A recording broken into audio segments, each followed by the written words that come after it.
हर साहिरा छाड़ के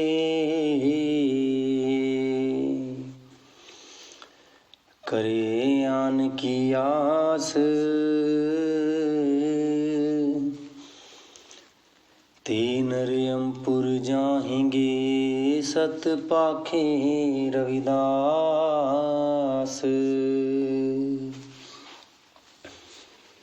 एक ओंकार सतगुरु प्रसाद। राजा उवाच। दोहा। परम पुरुषार्थ कौन है, श्री गुरु कहो उचार। कर्म उपासना ज्ञान है, निश्चय कौन विचार। टीका।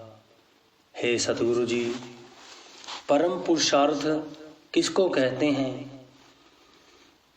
कर्म उपासना है अथवा ज्ञान है, यह आप कृपा करके कहो जिससे मैं कृतार्थ हो जाऊं। श्री गुरु वाक। दोहा। भक्ति ज्ञान बिन मोक्ष नहीं, साधन बिन नहीं ज्ञान। साधन चार संपन्न जो, सो अधिकारी मान। टीका। हे शिष्य, ज्ञान भक्ति बिना मोक्ष नहीं होता और ज्ञान साधन के बिना नहीं होता। जो चारों साधनों से संपन्न है वह मोक्ष का अधिकारी है। शिष्योवाच। दोहा। साधन चारों कौन है, श्री गुरु कहो उचार।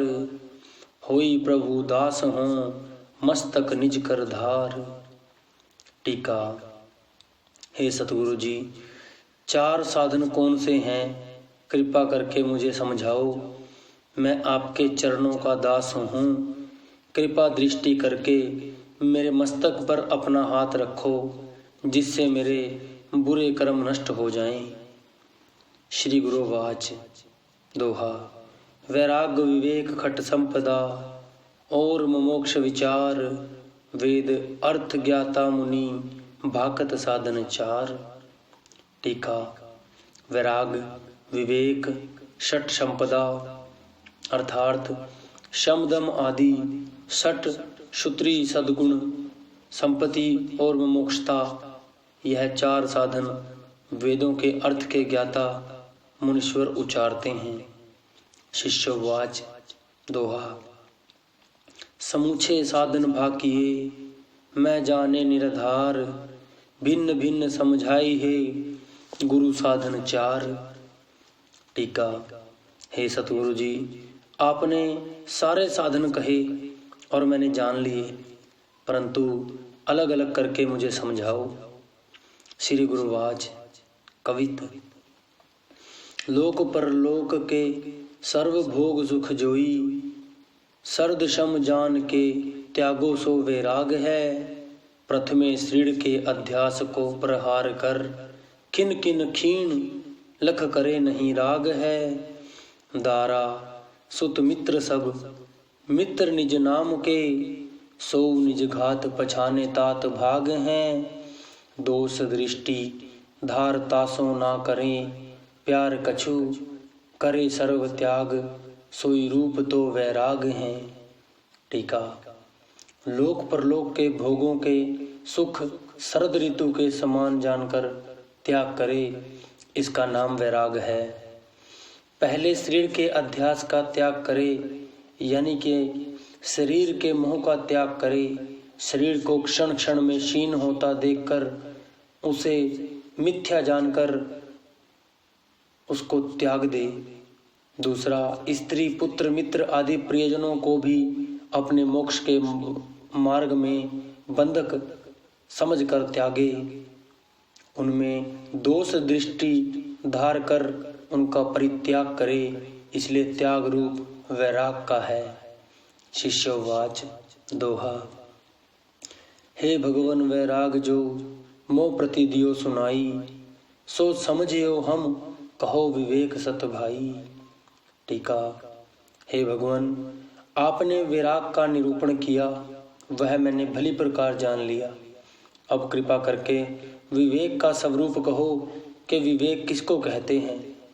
श्री गुरुवाच। दोहा।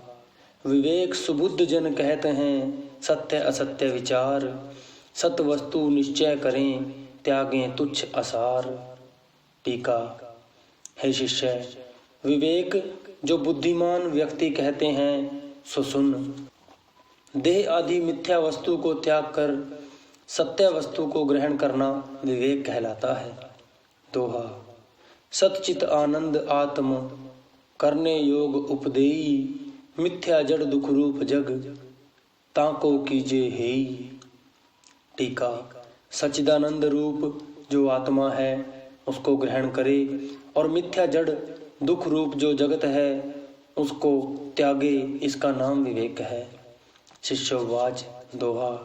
सत्य असत्य दो वस्तु का ग्रहण त्याग किम होई। वास्तव व कल्पित कहो, यह विकल्प कहे दोई। टीका। हे गुरुजी, सत्य और असत्य आप दो वस्तुएं कहते हो।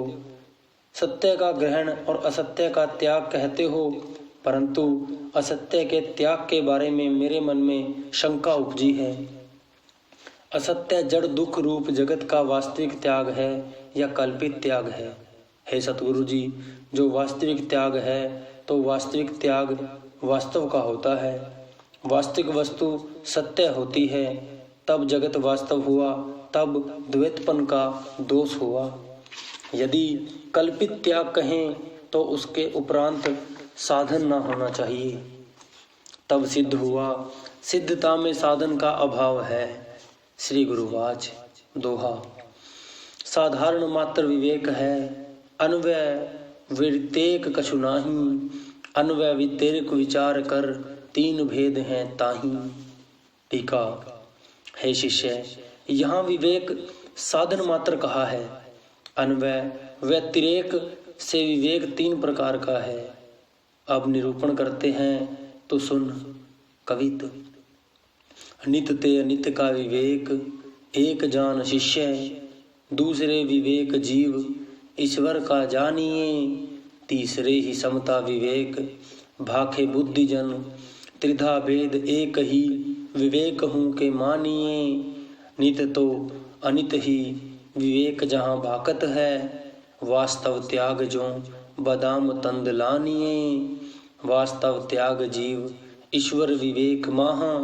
रज्जु में है सर्प का, त्याग जिम भानिए। दोहा। वस्तु को वस्तु लखो, त्याग न तामे कोई। समता विवेक तिस पाखे हैं, तब दसवां जिम होई। टीका। हे शिष्य, एक तो नित्य अनित्य विवेक है, दूसरा जीव ईश्वर विवेक है, तीसरा समता विवेक है। यह तीन प्रकार का भेद विवेक का है।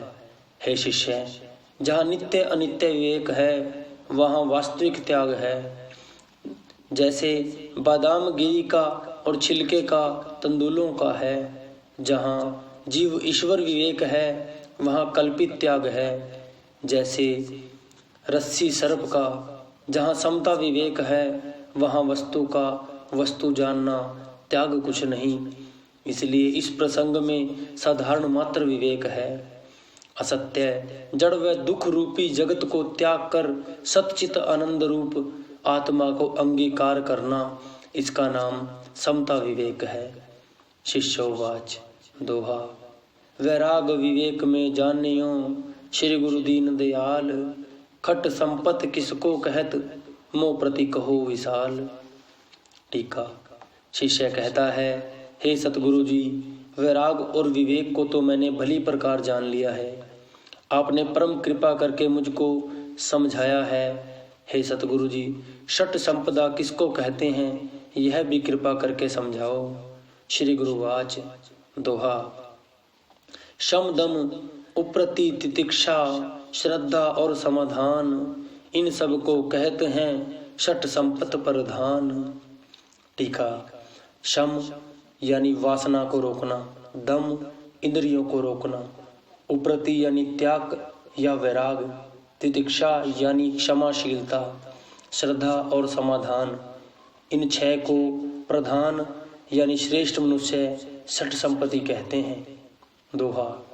विषय वासना अनक विध, मन में उत्पत होई, ता वासन को रोकना, शम भाकत बुध सोई। टीका।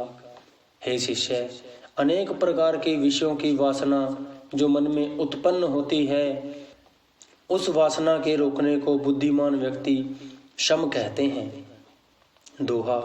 इंद्रियन को रोकना, विषयों से सुन वीर, तिसको निश्चय करो, मन पाखत है दम धीर। टीका। हे शिष्य, इंद्रियों के समूह को विषयों यानी शब्द, स्पर्श, रूप, रस, गंध से रोकना, इसको दम कहते हैं, क्योंकि विषयों में प्रवृत्ति मोक्ष मार्ग की विरोधी है। दोहा। विषय देख गलायन कर, तजे सर्व का संग, उप्रतिता को नाम है, होई वासना भंग। टीका। हे शिष्य, विषयों को देखकर चित्त में ग्लानि पैदा होना और इस ग्लानि के कारण विषयों को त्यागना और वासना का अभाव हो, उसको उप्रति कहते हैं। दोहा। भूख प्यास आदि दुख, उष्ण शीत और वात, हट करती हैं सहरना, तितिक्षा बाकत तात। टीका। भूख प्यास और ठंड व गर्म पवन को हट करके सह लेना, मन को अभ्यास में लगाकर रखने का नाम तितिक्षा है। दोहा। गुरमुख वाणी भेद जो, तामे हैं विश्वास, श्रद्धा ताको कहते हैं, तजे जो आन विलास। टीका। गुरुओं के मुखारविंद से निकली वेदों के सिद्धांत रूपी जो गुरुओं की वाणी है, उसमें पक्का विश्वास निश्चय करना और दूसरी विलास भरी बातों का त्याग कर उसको श्रद्धा कहते हैं। दोहा। प्रमाद रहित गुरुवाक को, मन में करत विचार, विचार सहित धारण करें, श्रद्धा सोई उच्चार। टीका। प्रमाद नाम आलस का है, उस आलस से रहित चित्त को निश्चल कर गुरुओं के चरणों को विचारना, पुनः विचार कर धारण करना, उसका नाम श्रद्धा है। दोहा। इच्छा सर्व त्याग कर, सत्य प्राप्त की चाह, त्रिखावंत जिम जल चहे, तीव मुमोखी आहा। टीका। यदि सब प्रकार की इच्छाओं को त्याग कर सत प्राप्ति की इच्छा शिष्य के चित्त में हो, तो उसका नाम मुमुक्षी है। जैसे प्यासा मनुष्य सब पदार्थों की इच्छा त्याग कर एक जल की इच्छा करता है, वैसे ही सत्य प्राप्ति की इच्छा वाला अधिकारी मुमुक्षी होता है। इति 4 साधन समाप्त है। सिखो वाच। दोहा। श्री गुरु दीन दयाल जी, कृपा कीजिए मोहे, सतरूप आत्मा, जोई सो मैं जानी देही। टीका। हे सतगुरु जी, आपने मुझ पर कृपा की, मैंने सत्य रूप केवल अपनी देह को समझा था, क्योंकि देह सबसे प्रिय है। देह के सुख वास्तव में सब यत्न करते हैं, इस कारण देह ही अपना आप है। श्री गुरुवाच। दोहा। सतचित आनंद रूप है, तू तो देह ना होई, भौतिक कारज भूत को, देह सुजाने सोई। टीका। है शिष्य, तेरा रूप सतचित आनंद स्वरूप है, जो देह है वह असत्य जड़ दुख रूप है। तू देह नहीं, देह भूतों का कार्य होने से भौतिक रूप है और भौतिक होने से विकारी है, विकारी होने से झूठी है, झूठी होने से दृश्य रूप है, दृश्य रूप होने से विचारी है। इस प्रकार देह आत्मा नहीं। शिष्योवाच। दोहा। पंचभूत सो कौन है, श्री गुरुदेव बताई, देही कारज किम भूत का, कर करुणा समझाई। टीका। हे सतगुरु जी, 5 भूत कौन से हैं, 5 भूतों से देह की उत्पत्ति कैसे हुई, कृपा करके मुझे समझाओ। श्री गुरुवाच। दोहा। आकाश वायु अग्नि, जल पृथ्वी पंचभूत, स्वरूप स्वभाव स्वाद गुण, भाकत हैं सुनपूत। टीका।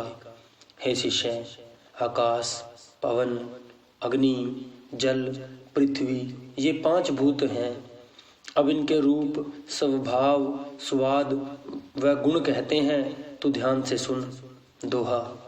आकाश रूप अविकास है, स्वभाव पसरना जान, स्वाद सुफीका शब्द गुण नीचे कर मन मान। टीका। हे शिष्य, आकाश का रूप विकास है और स्वभाव फैलना है। उसका स्वाद फीका यानी रस से रहित है, उसका गुण शब्द है। दोहा।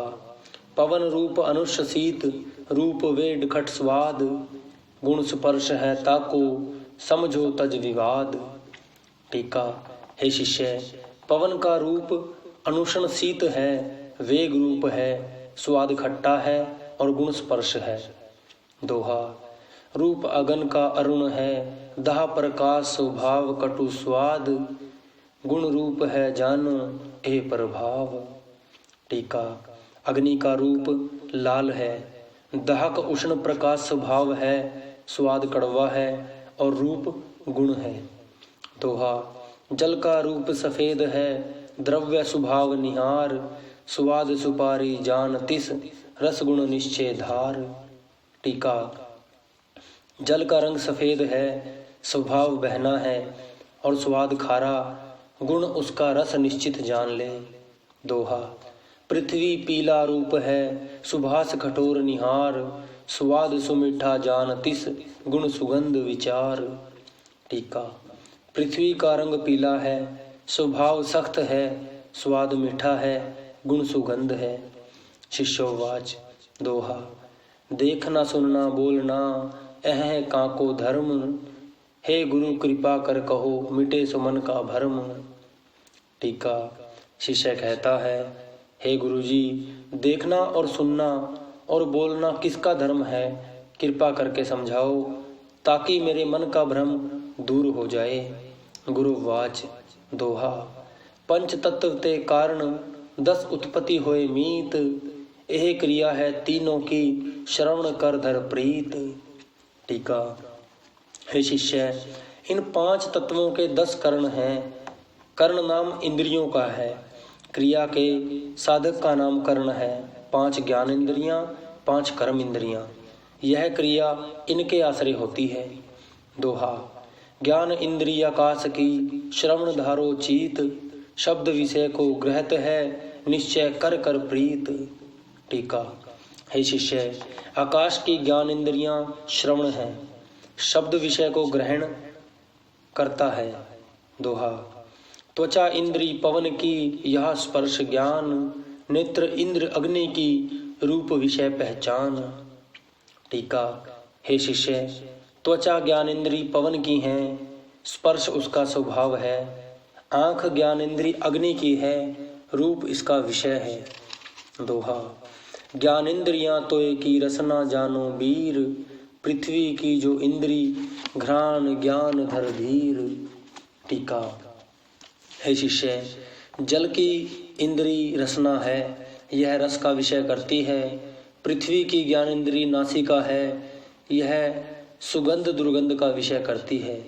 अब कर्म इंद्रियों को भी ध्यान से सुन। दोहा। कर्म इंद्री व्योम की वाक सुनिश्चय धार, क्रिया ताको जानिए वाणी करत उचार। टीका। आकाश की कर्म इंद्रियां वाक हैं, वाणी का उच्चारण उसकी क्रिया है। दोहा। पवन कर्म कर जानिए ग्रहण तजन व्यवहार, अहिस्त कर्म पद है सही क्रिया गमन विचार। पवन की कर्म इंद्री हाथ है, पकड़ना छोड़ना उसकी क्रिया है।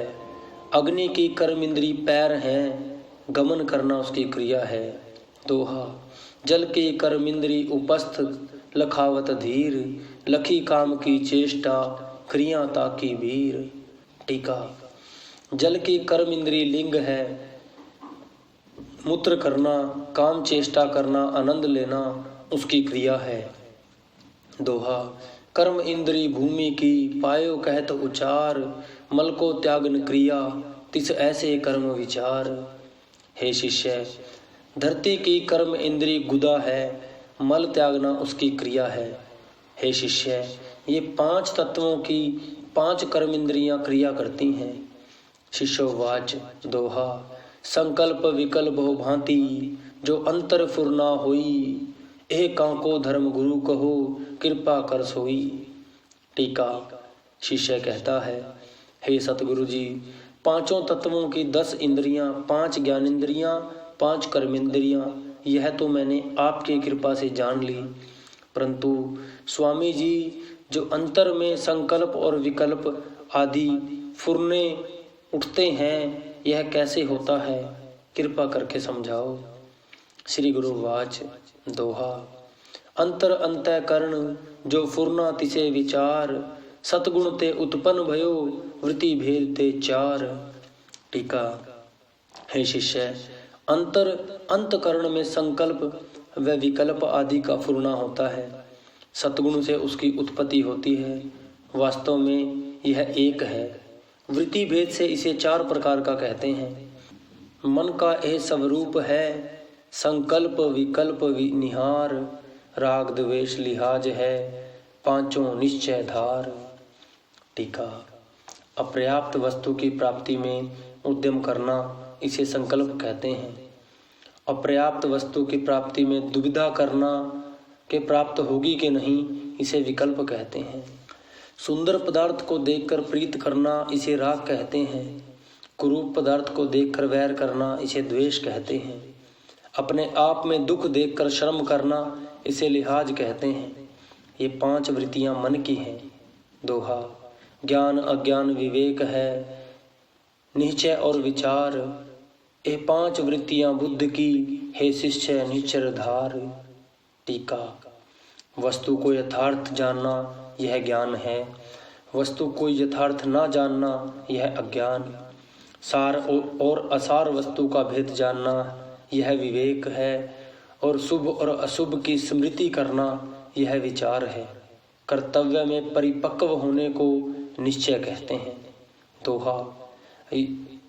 याद ले लगन चिंता, पुनः भ्रम चित्त में होई, यह 5 वृत्तियां चित्त की, जान सुघड़ मन सोई। टीका। याद यानी पुरानी बात की स्मृति, लय यानी किसी वस्तु में लीन होना, लगन यानी विद्या आदि गुणों से प्रेम करना, चिंता यानी किसी पदार्थ के वियोग का संचय करना, और भ्रम यानी एक वस्तु में नाना प्रकार की भांति पैदा होना, यह 5 वृत्तियां चित्त की हैं।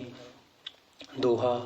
मैं मेरी जो इच्छा, हिंसावाद पछान, यह वृत्तियां अहंकार की, हे सिख मन में मान। टीका। मैं शब्द में हंता अध्यास होना, मेरी शब्द में ममता अध्यास होना, हिंसा शब्द से जीव आदि का घात धर्म होना, अपने से ऊंचा देखकर ईर्ष्या करना, अपने बराबर देखकर वाद करना, ये 5 वृत्तियां अहंकार की हैं। शिष्योवाच। दोहा। इंद्रिय अंतःकरण की क्रिया कैसे होई, ताको कौन प्रेरे है, कहो गुरु जी सोई। टीका। हे सतगुरु जी, इंद्रियां और अंतःकरण की क्रिया कैसे होती है, उनको प्रेरणा देने वाला कौन है, कृपा करके मुझे कहो। श्री गुरुवाच दोहा। इन प्रेरक देवता 14 जानो वीर, चारों अंतो कर्ण के 10 इंद्रियन के धीर। टीका। हे शिष्य, इनको प्रेरणा देने वाले 14 देवता हैं, 4 अंतःकरण के और 10 इंद्रियों के। इनकी क्रिया इनके आश्रय होती है। कवित। श्रवण आकाश देव, त्वचा वायु जान, सूरज सुनैन, रसनों को वरुण जानिए, नासिका को देव अश्नि कुमार जान, पुनः वाकहूँ को देव अगन भली भांति मानिए, पान देव इंद्र, उपिंद्र चरण लख, प्रजापति लिंग, मृत्यु दूबर पछानिए, मन देव शशि, बुद्ध अजचित, विष्णु लख, हंकार हूँ को देव, रुद्र ऐसे मानिए। टीका। हे शिष्य, श्रवण का देवता आकाश है, त्वचा का देवता पवन, नेत्रों का देवता सूरज, रसना का देवता वरुण, नासिकाओं का देवता अश्विनी कुमार, वाक इंद्री का देवता अग्नि, हाथों का देवता इंद्र, पैरों का देवता उपिंद्र, लिंग का देवता ब्रह्मा, गुदा का देवता मृत्यु, मन का देवता चंद्रमा, बुद्धि का देवता ब्रह्मा, चित्त का देवता विष्णु, अहंकार का देवता शिव जी है। हे शिष्य, इन इंद्रियों की और अंतःकरण की चेष्टा इन्हीं देवताओं के सहारे होती है। हे शिष्य, इस शरीर में 10 प्रकार की पवन है, सो भी ध्यान से सुन। दोहा। प्राण अपान समान, पुनः उदान वियान पछान, धनंजय नागर कुर्म, कृकल देव दत्त समान। टीका। हृदय में प्राण रहते हैं, मुख और नासिका में गमनागमन की क्रिया करते हैं, पायु आदि स्थानों में अपना वायु रहती है, मलमूत्र का बाहर निकालना इसकी क्रिया है, नाभि में समान वायु रहती है, यह जठराग्नि के साथ मिलकर आहार को पचाती है, उसका विभाग करती है, तत्पश्चात यह भी अन्न का सूक्ष्म भाग मन को देती है, मध्यम भाग मांस को देती है, स्थूल भाग बाहर निकालने के लिए अपान वायु को देती है, कंठ में उदान वायु रहती है, अन्न जल को कंठ से नीचे उतारना और स्वपन दिखाना इसकी क्रिया है, सारे शरीर में व्यान वायु रहती है, जोड़ों को हिलाना इसकी क्रिया है, प्राण का देवता ईशान है, अपान का देवता घोर है, समान का देवता सदुजात है, उदान का देवता वाम है, व्यान का देवता देव है। इति 5 प्राण। अब 5 उपान सुनो। कंठ के नीचे नागर पवन रहती है, इस हिचकी लाना डकार आना इसकी क्रिया है, कुर्म नेत्रों में रहती है, पलक हिलाना इसकी क्रिया है, पृष्ठ भाग में किकल रहती है, छींक लाना इसकी क्रिया है, मुख में देवदत्त रहती है, उबासी लाना इसकी क्रिया है, शीश में धनंजय रहती है, शरीर को फुलाना इसकी क्रिया है। 5 प्राणों के यह 5 उप प्राण अंतर्भूत ही हैं, भिन्न नहीं। शिष्योवाच। दोहा।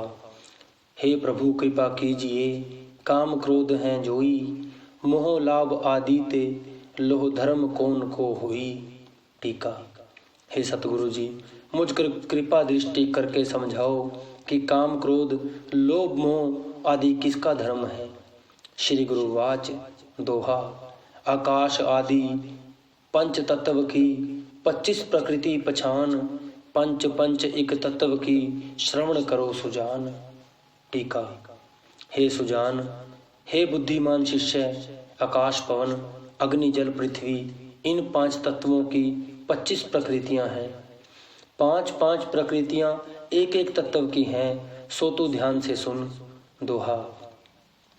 काम क्रोध और लोभ मोह भय एह पंच पछान, एह प्रकृति आकाश की निश्चय कर मन मान। चलना बोलना वेग जो बंधन संकोचन धीर, एह पंच हैं पवन की निश्चय करहो वीर। निंद्रा आलस भूख पुनः प्यास क्रांति जोई, एह पंच हैं अग्नि की जानो चातुर लोई। राल श्वेत पुनः रक्त ही बेजे लंगी कहंत, एह 5 प्रकृति तोय की कहत महात्म संत। हाड़ मास नाड़ी त्वचा और रोम हैं जोई, पृथ्वी की प्रकृति यही कहत सयानो लोई। इति 25 प्रकृति। इनका बांटना स्थूल शरीर के निरूपण में कहेंगे। शंकर छंद। इन तत्व की 100 अंश ते पंच ज्ञान इंद्री जान, चारों अंतःकरण 14 देवता प्रमाण। इन तत्व को रजो अंश ते पंच कर्मेंद्रियां प्रमाण, भूत पंच प्रकृति शब्द ही तम गुणमान। टीका। हे शिष्य, इन तत्वों के 100 रस से 5 ज्ञानेंद्रियां, 4 अंतःकरण, 14 देवता उत्पन्न हुए। इन तत्वों के रजो अंश से 5 प्रकृतियां और प्राण उत्पन्न हुए। भूतों के तमो अंश से शब्द स्पर्श रूप रस गंध और 25 प्रकृतियां उत्पन्न हुई। शिष्योवाच। दोहा। पंचभूत की उत्पत्ति कैसे भई दयाल, कृपा कर श्री गुरु कहो इनका सकल हवाल। टीका। हे सतगुरु जी, 5 तत्वों की 100 रजो तमो अंश से यह संघात की उत्पत्ति कैसे हुई, इनकी उत्पत्ति का भी कुछ रहस्य समझाओ जी। श्री गुरुवाच। दोहा। एको हैं बहु शब्द जो शुद्ध में बयो हंकार, ताते उपजत तत्व यही दे त्रयी निर्धार। टीका। हे शिष्य, शुद्ध ब्रह्म में हंता आने से एको अहम ब्रह्म शब्द हुआ। इस शब्द का उच्चारण होते ही तत्व ने ब्रह्म से चीटी पर्याप्त स्त्री पुरुष के दो दो स्वरूप को धारण किया। भाव यह है, जो हंग शब्द हुआ उससे आकाश, आकाश से वायु, वायु से अग्नि, अग्नि से जल, जल से पृथ्वी उत्पन्न हुई। हे सतगुरु जी, हंकार की उत्पत्ति किससे हुई? हे शिष्य, हंकार की उत्पत्ति महातत्व से है। सतगुरु जी, महातत्व किसको कहते हैं? हे शिष्य, महानाम माया का और तत्व नाम चेतना का है। दोनों के मिलाप का नाम महातत्व है। हे सतगुरु जी, महातत्व कहाँ से उत्पन्न हुआ? हे शिष्य, महातत्व प्रकृति से उत्पन्न हुआ। भाव यह है कि चेतना के आभास सहित जो प्रकृति है वह रजो, तमो, सतो तीनों गुणों वाली है। प्रकृति दो प्रकार की है, एक शुद्ध, दूजी मलिन। जो सतो रजो तमो गुणों को दबाकर रख ले वह शुद्ध है, जो सतो रजो तमो से आप दबे वह मलिन है। शुद्ध नाम माया का है, मलिन नाम अविद्या का। अर्थ यह है, जो अपने आश्रय को अच्छादन ना करे वह माया, और जो अपने आश्रय को अच्छादन करे वह अविद्या है। दृष्टांत दो व्यक्तियों का दिया जाता है। एक व्यक्ति कांच के मंदिर में बैठा है, एक भोरे में बैठा है। जो कांच के मंदिर में बैठा है वह अपने आप को भी देखता है और बाहर के पदार्थों को भी देखता है, क्योंकि कांच साफ है। जो भोरे में बैठा है वह ना अपने आप को देख सकता है ना बाहर के पदार्थों को, क्योंकि भोरे के कमरे में अंधकार है। ऐसे ही माया में जो चेतन का प्रतिबिंब पड़ा है वह सर्वाधिक गुणों सहित ईश्वर हुआ और माया उसके अधीन हुई। कारण माया के शुद्ध होने से और जो अविद्या का प्रतिबिंब पड़ा वह अल्प आदि गुणों सहित जीव हुआ और वह अविद्या के अधीन हुआ, क्योंकि अविद्या के मलिन होने से इसका कारण शरीर है। कवित। ईश्वर को कारण शरीर माया जान लीजे, ताको अभिमानी अवृक्त नाम जानिए। जीव हूँ का कारण शरीर, सु अविद्या लख ताको अभिमानी प्राग नाम मानिए। दोई जीव इस हूँ का लिंग जो, शरीर ताको तत्व ही, स्तारें को मान मन लीजिए। ज्ञान कर्म इंद्रियां प्राण पंच मन बुद्ध तत्व हैं सतारा, हीरा दास जी कहीजिए। टीका। ईश्वर का कारण शरीर माया है, उसके अभिमानी का नाम अवकृत है और कारण के शरीर के अभिमान जीव का नाम प्रयाग है। इस प्रकार दोनों प्रकार के लिंग ने शरीर को धारण किया। लिंग शरीर 17 तत्व का है। 5 ज्ञानेंद्रियां, 5 कर्मेंद्रियां, 5 प्राण, मन और बुद्धि, यह 17 तत्व हैं। यहाँ मन में चित्त को लेकर और बुद्धि में अहंकार को मिलाकर 2 ही अंतःकरण कथन किए हैं। सूक्ष्म शरीर भी इसको ही कहते हैं और समष्टि व्यष्टि भी इसी को कहते हैं। ईश्वर के सूक्ष्म शरीर को समष्टि कहते हैं, जीव के सूक्ष्म शरीर का नाम व्यष्टि है। जैसे वृक्षों के समूह का नाम वन है, वैसे ही लैंगिक शरीर के समूह का नाम समष्टि है। एक वृक्ष की भांति भिन्न भिन्न सूक्ष्म शरीरों का नाम व्यष्टि है। उस लिंग शरीर के अभिमानी ईश्वर का नाम हिरण्यगर्भ है। सूत्रात्मा भी इसी को कहते हैं। ज्ञान रूप गर्भ के सहित होने से उसका नाम हिरण्यगर्भ है और पेट में सूत्र की भांति व्यापक होने से उसका नाम सूत्रात्मा है। उस सूक्ष्म शरीर के अभिमानी जीव का नाम तेजस है। कारण शरीर सहित लिंग शरीर को प्रकाशता है, जिस कारण से उसका नाम तेजस है। इसी प्रकार सूक्ष्म पदार्थ के उत्पन्न होने से जीव के सुख दुख रूपी भोग के साधन स्थूल पदार्थ उत्पन्न हुए। ईश्वर अपनी माया के बल से 5 भूतों की 25 प्रकृतियों को परस्पर मिलाकर स्थूल शरीर को उत्पन्न करता है। यह इस प्रकार है, पहले एक एक भूत के 2-2 भाग किए, उनमें से एक भाग तो मुख्य रहने दिया, दूसरे के 4 भाग किए। उन चारों को दूसरे भूतों में परस्पर मिला दिया। जैसे आकाश में 2 भाग करके एक भाग आकाश मुख्य रहने दिया, एक के 4 भाग किए, उन चारों से एक भाग में वायु, एक में अग्नि, एक में जल और एक में पृथ्वी मिला दिया। ऐसे ही वायु के 2 भाग किए, एक भाग मुख्य रहने दिया और उसमें 4 भाग मिला दिए। उन चारों भागों में एक आकाश, एक अग्नि और एक जल में मिलाकर एक पृथ्वी में मिला दिया। ऐसे ही अग्नि, जल, पृथ्वी भी जान लो। इस प्रकार आकाश में जो काम है उसमें पवन का भाग है, क्रोध आकाश में अग्नि का भाग है, लोभ आकाश में अपना भाग है, मोह आकाश में जल का भाग है, भय आकाश में पृथ्वी का भाग है। ऐसे ही वायु में जो गति है वह जल का भाग है, जलना वायु में अग्नि का भाग है, वेग करना वायु का अपना भाग है, बढ़ना वायु में आकाश का भाग है, संकोचन पृथ्वी का भाग है। ऐसे ही अग्नि में जो भूख है वह उसका अपना भाग है, प्यास अग्नि में वायु का भाग है, निंद्रा अग्नि में आकाश का भाग है, आलस अग्नि में पृथ्वी का भाग है, क्रांति अग्नि में जल का भाग है। ऐसे ही जल में जो राल है वह आकाश का भाग है, जल में जो रक्त है पृथ्वी का भाग है, प्रस्वेद जल में अग्नि का भाग है, लंघो जल में वायु का भाग है, वीर्य जल का अपना भाग है।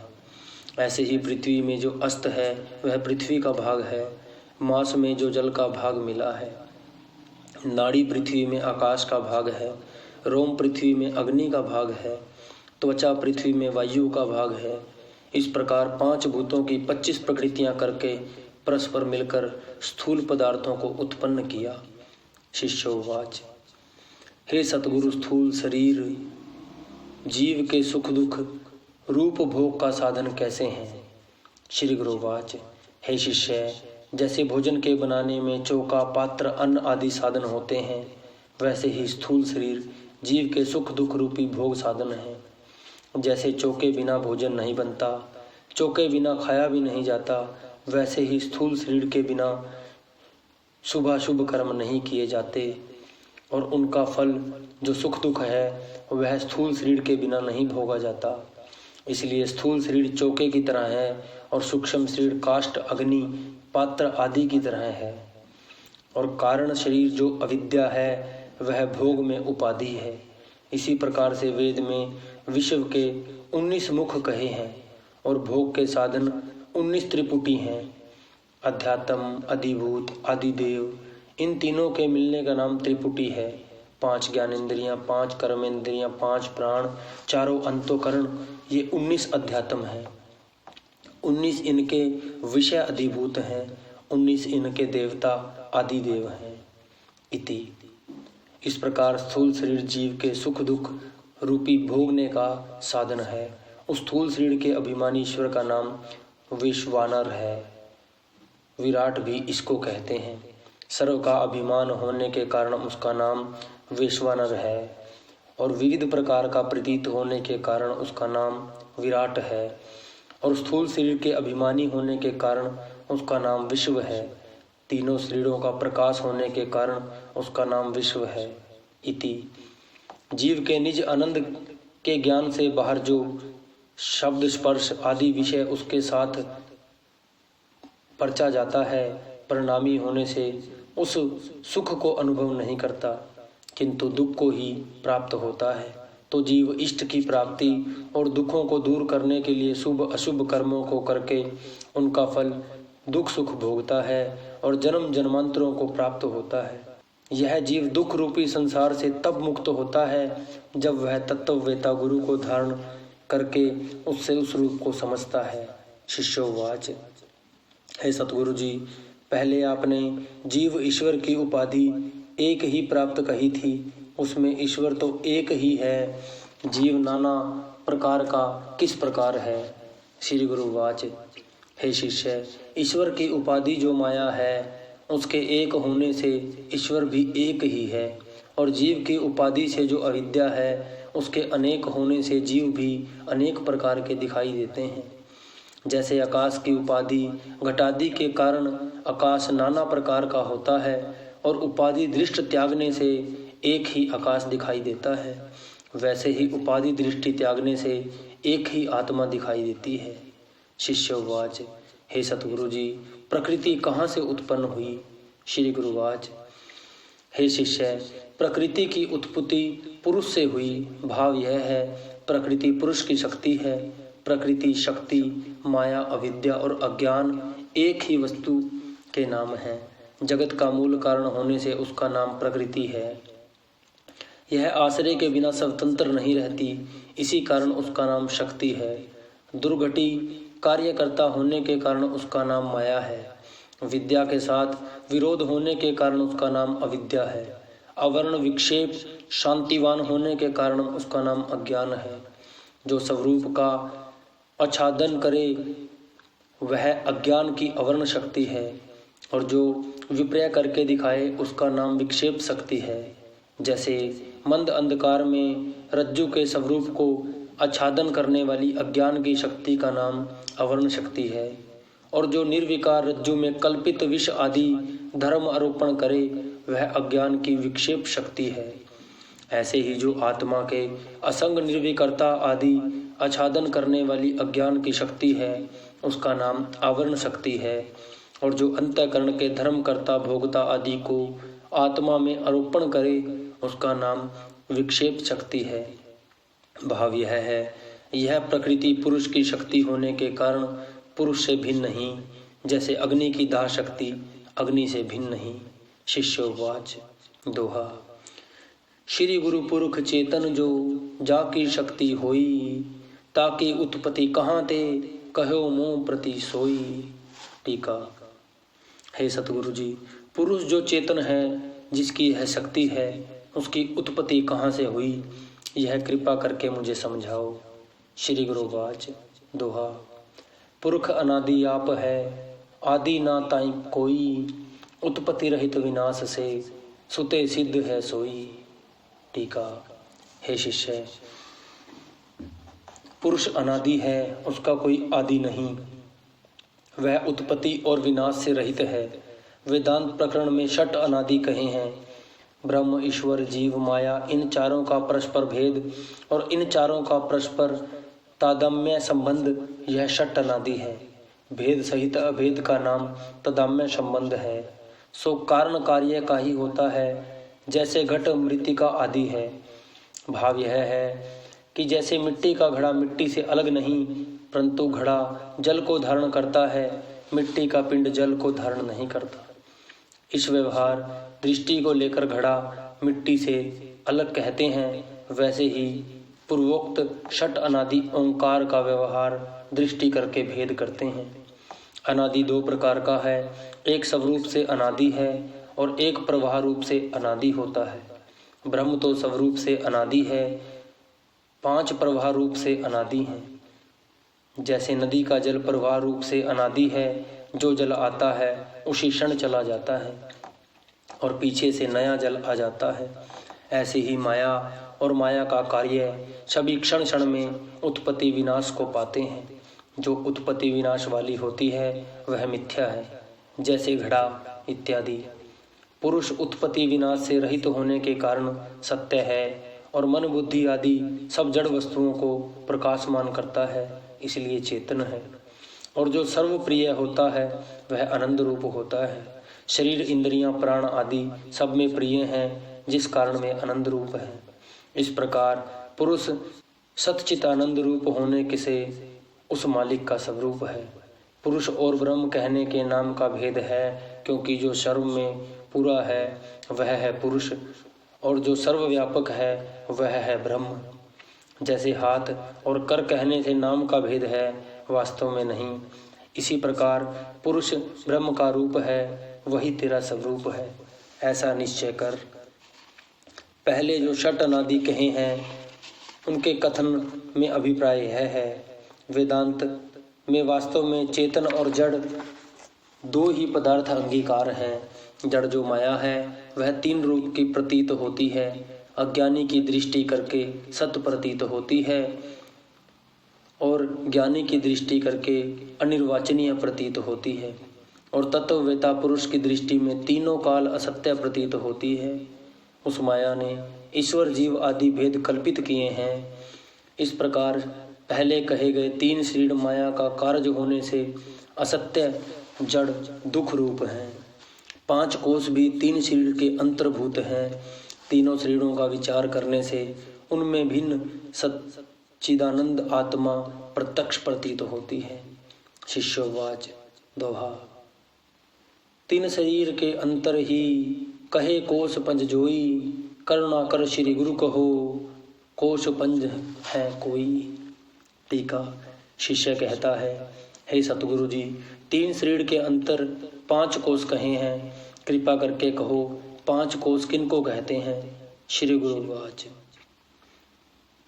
अन्न प्राण में कोष, तीजे मन में कोष, विज्ञान आनंद में समझ, सीख कर होश। टीका। हे शिष्य, पहला अन्न में कोष, दूसरा प्राण में कोष, और तीसरा मन में कोष, और चौथा विज्ञान में कोष, और 5वां आनंद में कोष है। ये 5 कोष हैं। जो आच्छादन करें उसका नाम कोष है। जैसे तलवार की आच्छादता म्यान है, वैसे ही आत्मा की आच्छादता होने से उसका नाम कोष है। सो 5 कोष 3 शरीर रूप हैं। जो स्थूल शरीर है वह अन्नमय कोष है। स्त्री पुरुष ने जो अन्न खाया उसके कारण रक्त वीर्य बनता है। उस रक्त वीर्य से स्थूल शरीर बनता है, अन्न से बढ़ता है। इस कारण स्थूल शरीर अन्नमय कोष है। 5 प्राण 5 कर्मेंद्रियां मिलाकर प्राणमय कोष कहा जाता है। 5 ज्ञानेंद्रियां और 1 मन मिलाकर मनमय कोष है। बुद्धि 1 5 ज्ञानेंद्रियां मिलाकर विज्ञानमय कोष है। इस प्रकार यह 3 कोष सूक्ष्म शरीर रूपी हैं। जो कारण शरीर है उसको आनंदमय कोष कहते हैं। और कई एक ग्रंथकार प्रमोद इन वृत्तियों को आनंदमय कोष कहते हैं। प्रिय वस्तु जिसके दर्शन करने से सुख उत्पन्न होता है वह प्रवृत्ति है, और इष्ट पदार्थ के लाभ के कारण जो सुख पैदा होता है वह मोद वृत्ति है, और इष्ट वस्तु के भोगने से जो सुख पैदा होता है उसका नाम प्रमोद वृत्ति है। सो ये 3 वृत्तियां कारण शरीर जो अविद्या है इसके अंदर हैं। क्योंकि सुख रूप आत्मा है, उसके अज्ञान के कारण दुख रूपी विषयों में सुख भासता है। विपरीत प्रतीत होने ही अविद्या का रूप है। शिष्योवाच दोहा। कोसों करके आत्मा कैसे आच्छादित होई, आत्मा भिन्न जो कोष ते कैसे जाने सोई। टीका। हे गुरुजी, कोसों के कारण आत्मा आच्छादित कैसे है और कोसों सा भिन्न कैसे है, आप कृपा करके मुझको समझाओ। श्री गुरुवाच दोहा। सच्चित आनंद आत्मा निर्विकार अजरूप, सो प्रतीत नहीं हो रही यही आच्छादित रूप। टीका। हे शिष्य, आत्मा का स्वरूप जो सच्चित आनंद और निर्विकार है वह प्रतीत न होना, अपितु कोशों का धर्म आत्मा के प्रति प्रतीत होना वही आत्मा का आच्छादन है। जन्म मरण स्थूल देह का धर्म है और भूख प्यास का प्राणों का धर्म है। हर्ष शोक मन का धर्म है। क्षण क्षण में प्रणाम विकार बुद्धि का धर्म है। सो आत्मा के कारण जन्म मरण भूख प्यास हर्ष शोक आदि प्रतीत होते हैं। इसी कारण से मैं जन्मता मरता हूँ, मैं भूखा प्यासा हूँ, हर्ष शोक आदि अपने लिए ही माने हैं। सो अन्वय व्यतिरिक्त युक्ति से आत्मा को तीनों शरीरों से भिन्न जानता है। जो सर्वत्र व्यापक है उसका नाम अन्वय है, और जो प्रच्छन्न हो उसका नाम व्यतिरिक्त है। आत्मा जो जगत में है वह स्वप्न है, और जो आत्मा स्वप्न में है वही सुषुप्त है। इस प्रकार आत्मा का नाम अन्वय है। जागृत में स्वप्न नहीं और स्वप्न में सुषुप्ति नहीं, सुषुप्ति में जागृत स्वप्न दोनों नहीं, दोनों में सुषुप्ति नहीं। इस प्रकार तीनों का व्यतिरिक्त है। जो वस्तु कभी होती है कभी नहीं वह मिथ्या है। तब इन तीनों शरीर को देखो यह मिथ्या है, और आत्मा सर्वकाल समय होने के कारण सत्य है, और तीनों शरीर माया का कार्य होने के कारण झूठ है।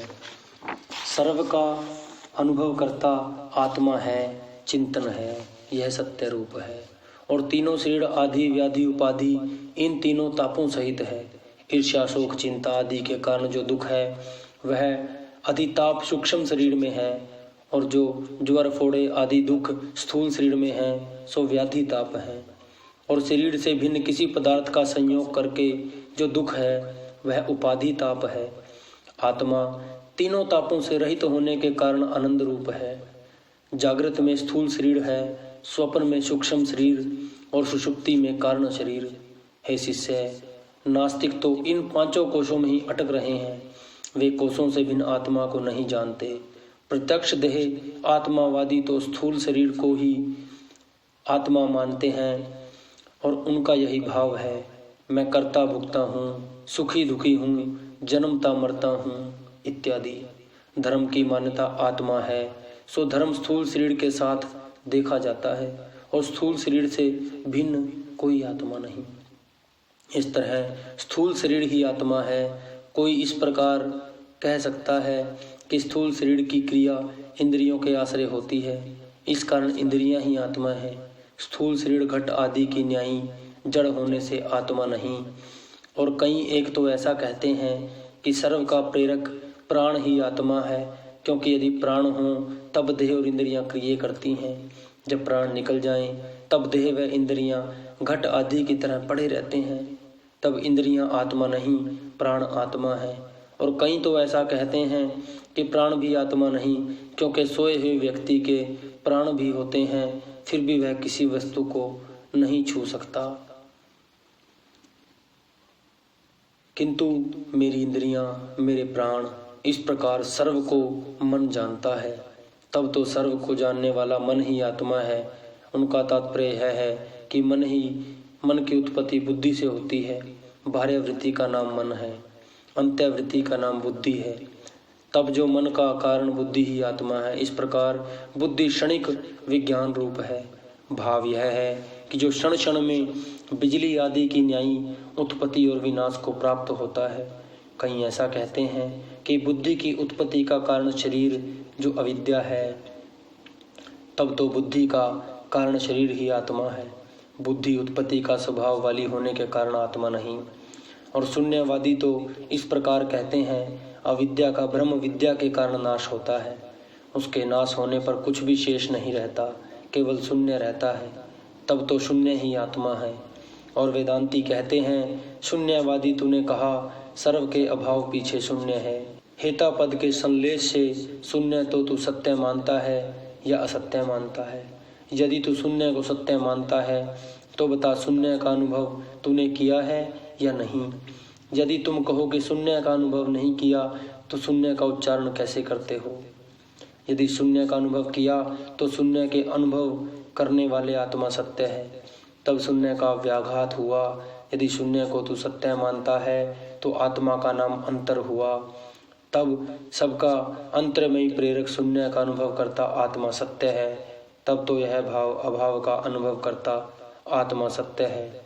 आत्मा नाम अपने आप का है। हे शिष्य, इस प्रकार 5 कोश से भिन्न जानकर आत्मा को महावाक्यों द्वारा ब्रह्म से अभेद कहा गया है। इति श्री रविदास दीप ज्ञान भक्ति महामोक्ष कारणे ज्ञान कांडे 4 साधन युक्ति शरीर निर्णय शिष्यो उपदेशो नाम 12वां अध्याय। जो बोले सो निरपै संत शिरोमणि श्री रविदास महाराज की जय।